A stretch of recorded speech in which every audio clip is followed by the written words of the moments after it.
それではこれより基調講演に入ります。Now we would like to have a keynote speech with the title of Building Demand for Open Data. We will have Mr. Richard Sterling, Membership Program Manager, to give us a speech which will be delivered in English. So if you wish to listen to the speech in Japanese, please use an interpretation receiver and set it to channel 1. Mr. Sterling, please. Good afternoon. Just to say thank you very much for inviting me over, and thank you for the previous speakers for giving so much context for how far Japan is coming and how much the ambition is.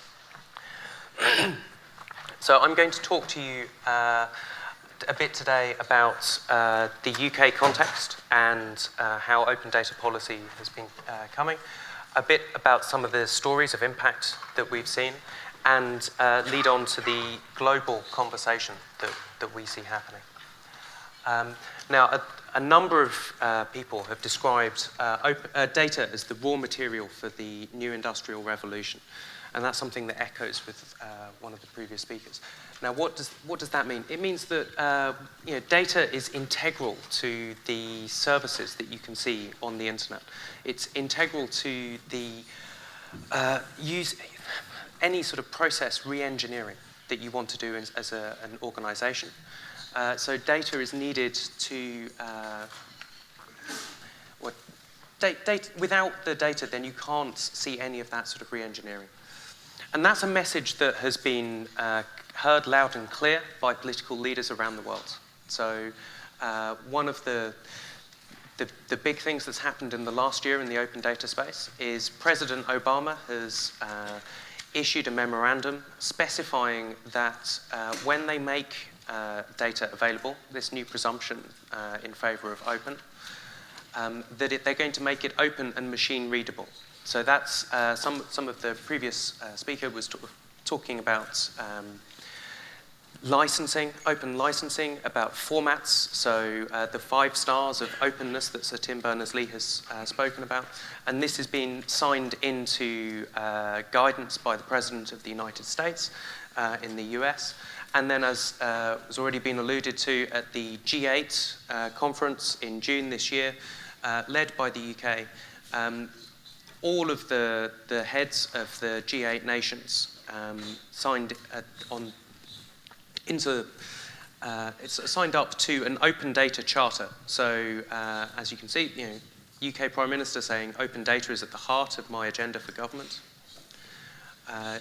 Your former Prime Minister Noda saying open data strategy can enhance transparency of trust of government and lead to economic revitalization.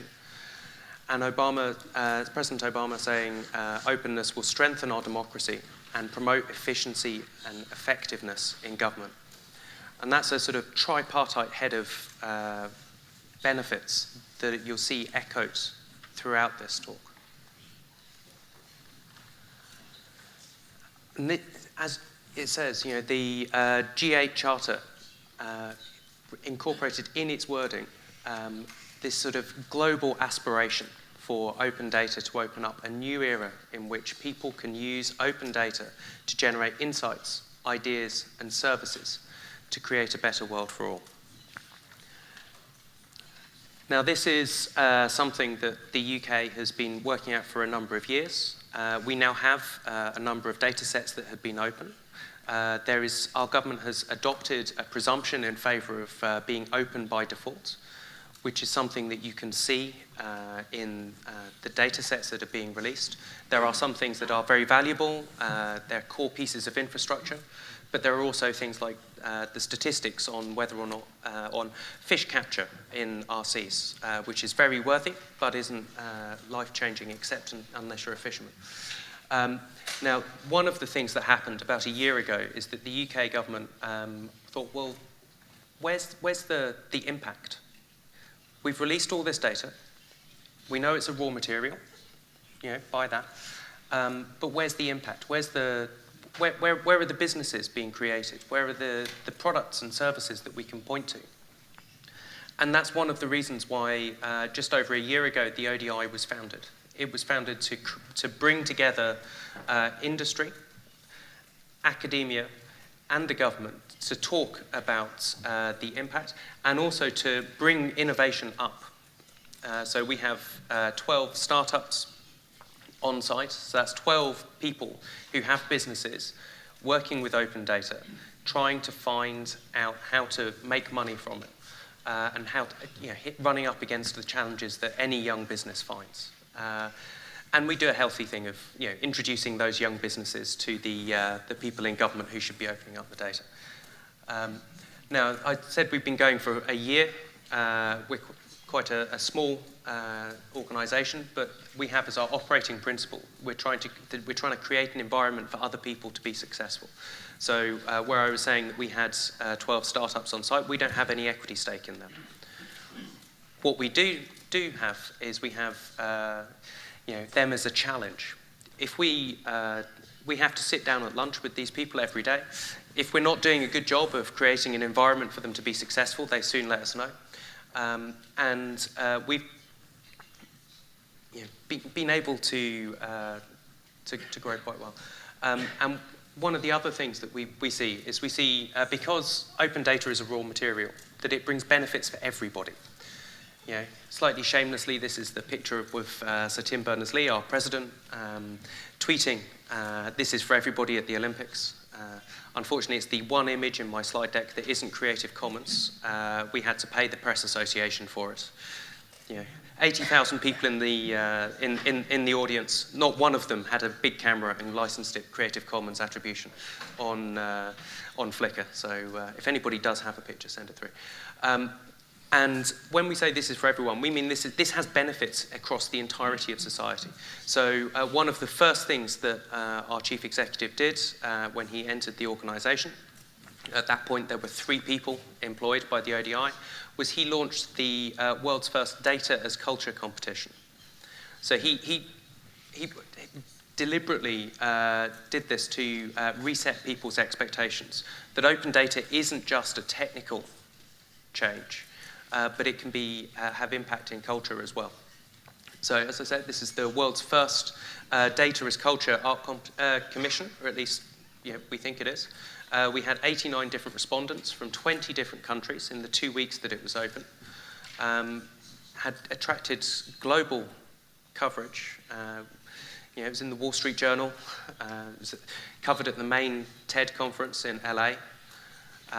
It's been seen by over 3,000 visitors to our offices, which isn't bad going for an organisation that at this point had been established for about a month. And as I say, just resets people's expectations. This is a pervasive change. It's not just a technical thing. And one of my favourite examples of this is the vending machine in our office. It looks like a normal vending machine, even has a slot for the money. Unfortunately, you can't put any money in. This vending machine only dispenses its crisps when there is bad news in the economy. So if there are people laid off, factory closes, then it puts out some junk food to cheer everybody up. It's a sort of real-life example of data actually driving behaviour. Sort of crossover of all the memes. Open data, Internet of Things, and junk food. So as I said, the open data enables benefits across the economy. It enables innovation and savings in public services, enables civil society to hold government to account, helps the private sector enhance its existing services or come up with new ones. All of which leads to benefits. And what I want to do is I just want to walk through some of those examples that we've seen over our first year of operation. Just to because otherwise this all sounds very, very high level, very motherhood and apple pie. I can wave my hands very fast and claim sort of trillions of dollars of benefits like McKinsey.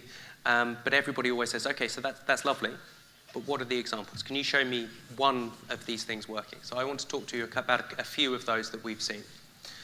Now, as an organisation, we try and hold ourselves to about one of these every 3 months, because it's always nice to have a metric, but these things are actually quite hard work to get off the ground. The first example I want to talk about is about prescription data. So the NHS in the UK is the sort of state-funded health system. It's a big challenge for us financially.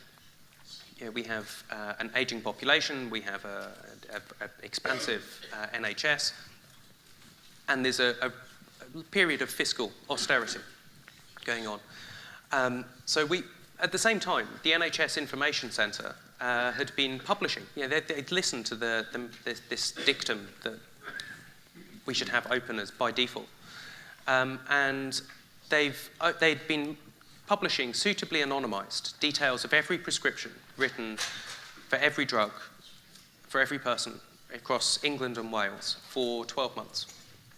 But at the same time, this enormously valuable data set, huge, open for anyone to use, there was no public example of anyone doing it.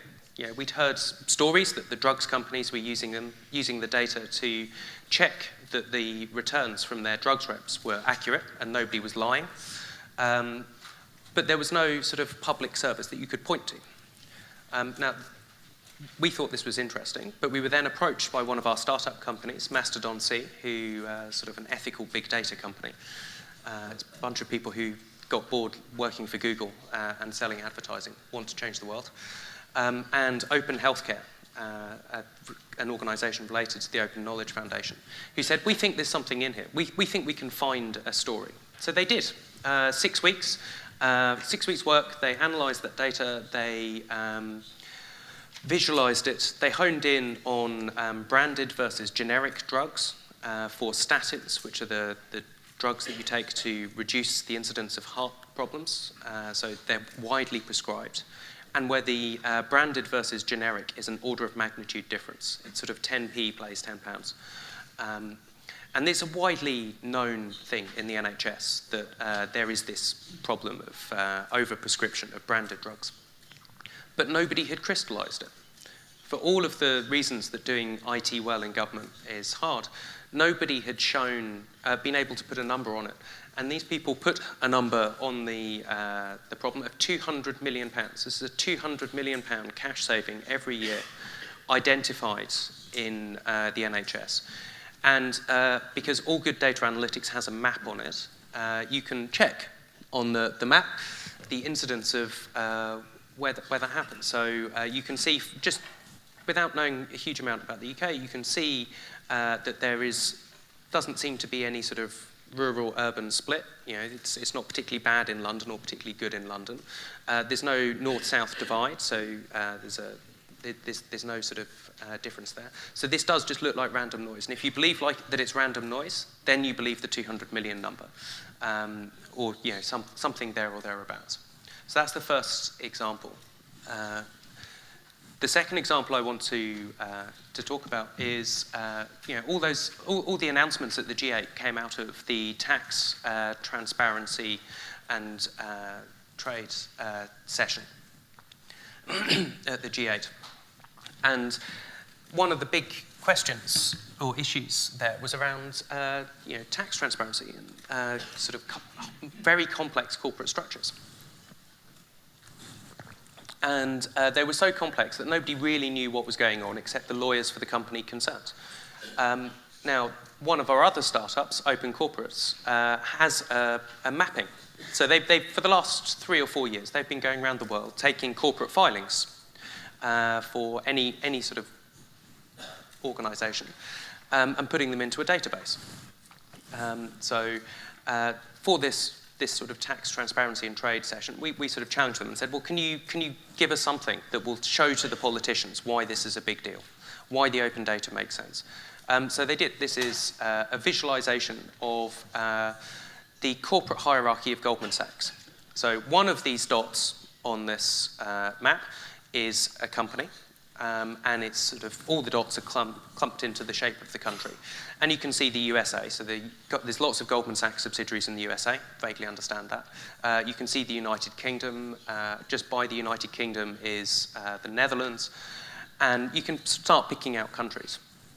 And there's this funny country with a sort of, it looks a bit like an arm. I didn't know what that was. I had to look it up. That's the Cayman Islands. And I'll leave it as an exercise to you guys as to why Goldman Sachs might have quite so many subsidiaries in the Cayman Islands, to the point where it has more than it does in the United Kingdom, Australia, and New Zealand all together.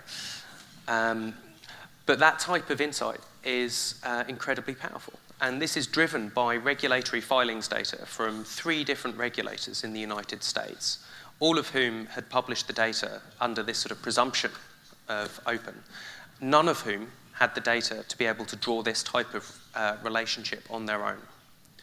And this is now at the point where Chris is in conversations with the US government to then buy this back as a service, this sort of data cleansing in combination. And having been a civil servant myself, it would have taken me years to have negotiated that sort of data sharing agreement between those 3 different agencies. Because all the data was open, the combination just happens and is enabled by open identifiers. The third example I want to talk about is an example of open data enabling a smart regulation. So, we're taking a sort of data-rich, regulation-light approach to a market. So, peer-to-peer lending has been a big growth industry in the UK. 10 years ago, peer-to-peer lending was tiny. It was a few rich people lending to a few other rich people. They managed to convince the regulators that they didn't need to be regulated as banks. So this was just people lending to other people direct on the internet. We're not a bank, honest. The banking regulation system in the UK is so efficient and so good that there hasn't been a new bank created in the last 100 years. I think there's now been 1 in the last 5 because the regulatory system was so hard. Now, after 10 years of double-digit growth, it's no longer true to say that it's boring and uninteresting. After 10 years of double-digit growth, this is now about a 1 billion a year industry. They've now got 1% of the retail loan market in the UK. So at which point the regulator's sort of looking at them again and going, well, come on, guys, you said you were small, you were tiny, you were uninteresting. We now need to be worried. Do we need to put more regulation into you? Do we need to come down on you a bit? Make sure that the consumer isn't harmed. With the industry going, well, actually, it's all right. We think we're good. So we saw this as an opportunity at the ODI. We spoke to the industry and got them to open up some of their data. So they were opening up point-level loan information at a postcode level aggregation. So again, it was anonymized so that it wasn't problematic. And they, because it was open data, then the regulator was able to come in and work with us to do the analysis to check that the market was well formed. So they could see at a glance that there was none of the things that they worry about in here. There wasn't one person sat on this market loaning out $1 billion. There wasn't 5 or 6 people borrowing all the money. This was a well-formed market. And the eye-opener moment, if you're a regulator, is that they can take this information real time. So the regulator is able to make statements about the health of the market in real time. If you speak to any of the financial markets regulators, then they would say that they take decisions on information that's heavily lagged. It's nowhere near real time. It's probably sort of 2-3 weeks after the event. And this was a piece of work that was quite heavily picked up and reported in the financial press because it's quite so impactful. So in all of this, in all of these examples, the ODI has kind of acted as a convening point around impact. We've tried to bring together that community of people who want to make a difference with open data.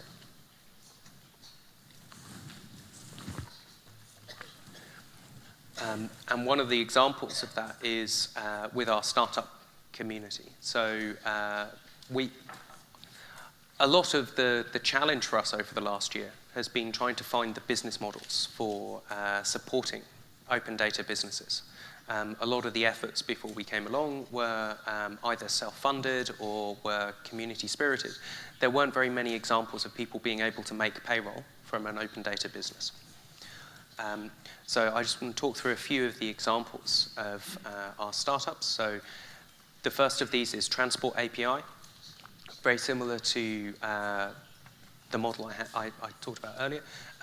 Transport API take data from all of the different transport providers in the UK. Similar to Japan, we have a multiple private sector providers. They take all of that data, they clean it up, they make it comparable. They provide a service level agreement around that data, and they then build services on top of that. And actually,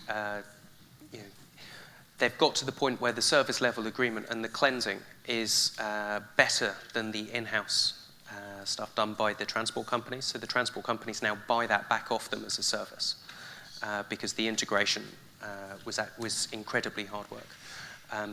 So now you can do real-time journey mapping around London based on actually how delayed our transport service is and how congested it is. Unlike yours, ours doesn't run to time. The second example is around using open data to underpin a culture change. So this is an example from Carbon Culture. And what they do is they take a real-time energy feed and energy usage feed from any building. So the example here is City Hall, and you can see that you can see the energy usage over the day. So you can see when people come into work. When they come into work, they switch on their computers. The energy usage in the building goes right up, and then it falls down again at night. So far, so not very interesting. What they then do is they then combine that with a behavioural change program to reduce energy usage in the building. They use the real-time data to show people how much energy they've saved, and show the company how much money they've saved. They use the fact that it's open data to reinforce the fact that this notion that they're all in it together, and that to prove that that the energy savings are genuine. So there's you can track all the way through from the claimed energy saving through to the actual point data. And that they have great success with that. So with the ODI, what we see is we've been going for a year. In that year, we've been inundated with people asking us how to find impact with open data from people around the world. We've seen a real change in the mindset from the commercial organisations that we partner with, and with the organisations who are looking at opening up their own data. And it feels very much like a bit like the web did about 15 years ago. It's it's moving from this sort of grassroots organisation. It's moving from a period where it's largely activist driven, and it's just coming into the mainstream. And it's coming into the mainstream with emerging businesses, with business models starting to be explored. Nobody really has the answers yet. But people didn't have the answers 15 years ago. And it's similar to the web.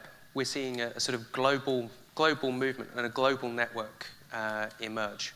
And we think all of this combines into forming a unique moment for change. A unique moment to invest in open data businesses to launch into this sort of global market. And to support that, we're trying to establish some of the early standards for doing this, where ones don't exist already. So I've already mentioned the 5 stars of openness, which are really useful on the technical side. But one of the gaps that we identified quite early on was it was really difficult to see how much you could rely on the supply of the data. So if we believe that data is the raw material of the information age, well, just like any other raw material, you want to know that you're going to get regular deliveries. You want to know that it's going to be the same quality raw material as it was last time. You want to know that if there are any changes, someone's going to pick up the phone or email you or alert you to the impending change, and ideally engage in a conversation. And that's what we've tried to get under the skin of with our certificates, is around trying to build a sense of what's the service level agreement for open data. Is this data set going to disappear in 3 months? Was this a one-off snapshot? Is this something that is so important that it will continue to be created as long as the agency exists? And this was the first time that all of these things were encapsulated. And we boiled it down into 4 levels. And the reason that we boiled it down into those 4 levels is because that then makes it easy to embed in contracts or to embed in sort of specifications. And that's actually what the UK government will be doing in its IT strategy, is embedding these certificates as they outsource things. Because that way they make sure that the open data is in there from the start, and they don't end up having to do change requests, which gets quite expensive.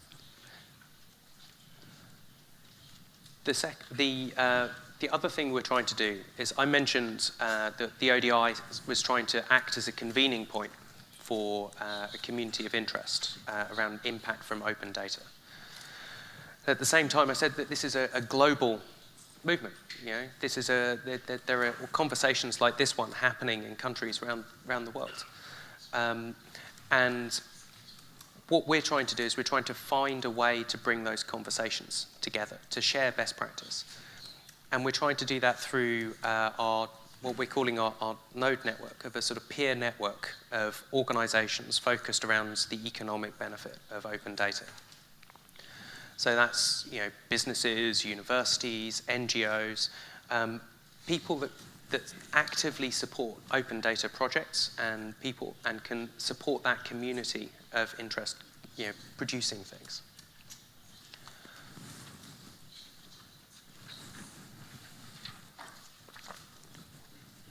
Now, as you can see, we see the communities happening at different levels, and we've tried to sort of match the node design around that.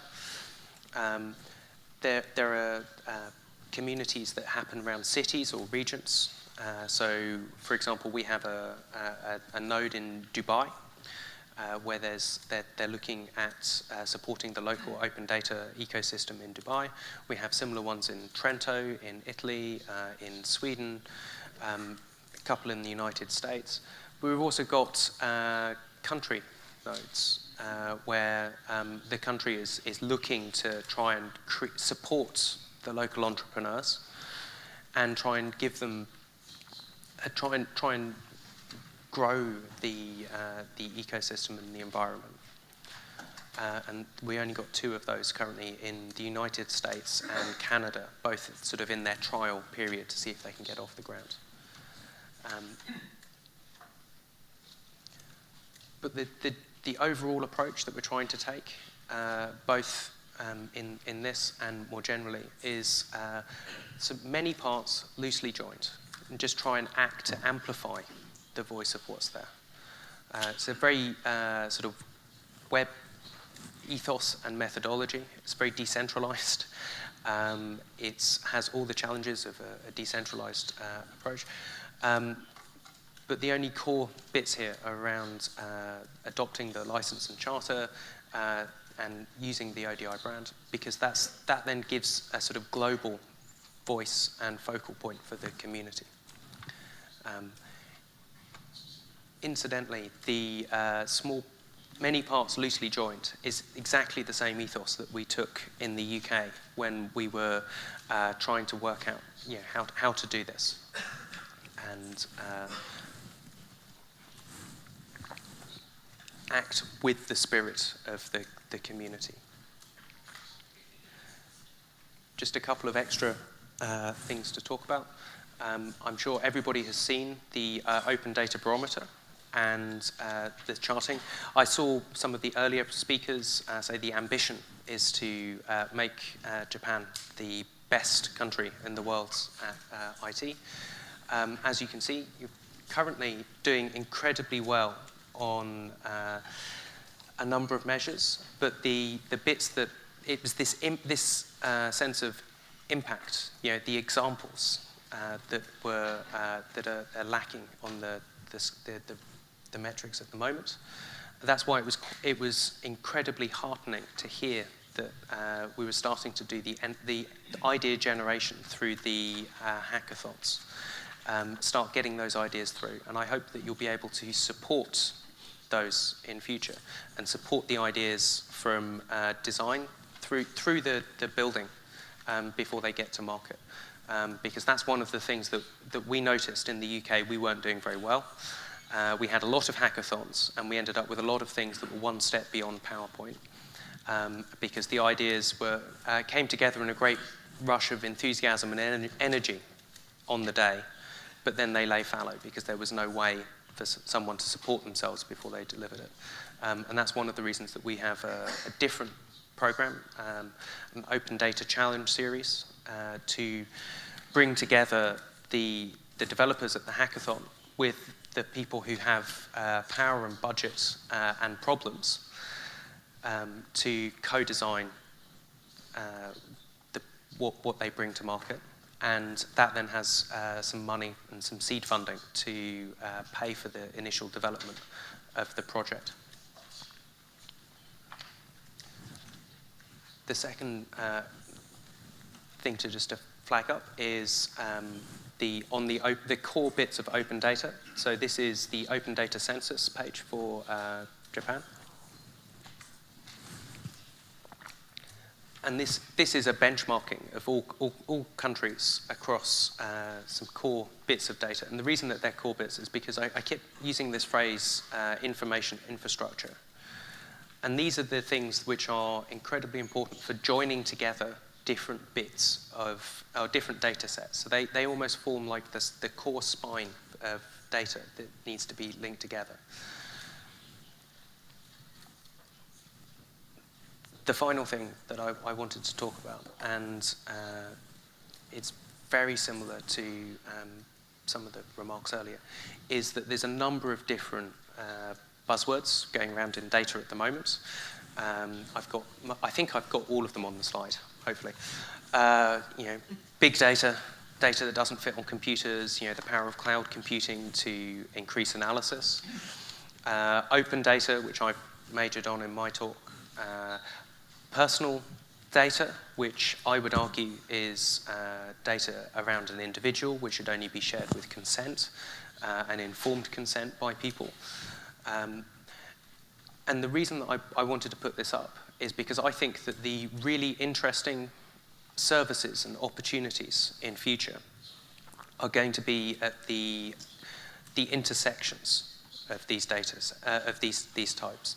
So one of the previous speakers was talking about healthcare a lot and healthcare services that come up. Now, healthcare is a great example of something that transfers between all of these data sets. My individual medical record is my own personal data. The cohort of all medical records is big data. And a subset of that, suitably anonymized, can then be open. And the analysis that you want to do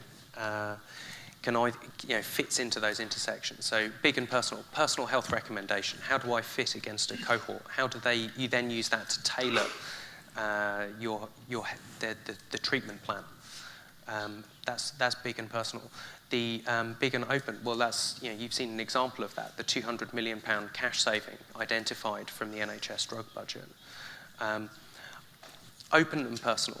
There are healthcare services where patients share their symptoms with each other and use that to then crowdsource better treatment plans. There's some great examples around diabetes in the USA, where people who have diabetes share how effective the treatment plans are with each other. And exploring these sectors and these overlaps is almost completely uncharted territory. So if someone wanted to ask me today, where do I see the big opportunities in the next sort of 3-5 years? I see the big opportunities in exploring the intersections between these different bits. And in some ways, the reason that there's so much opportunity is that there's an awful lot of hard things that are flagged up in those areas.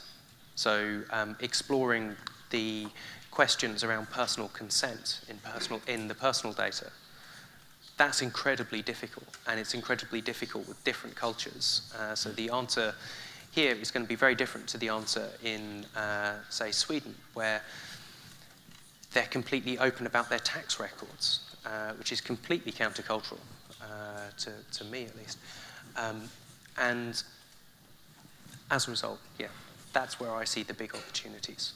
And thank you very much for your time.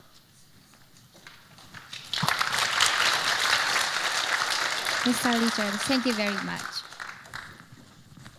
Thank you very much. ありがとうございました。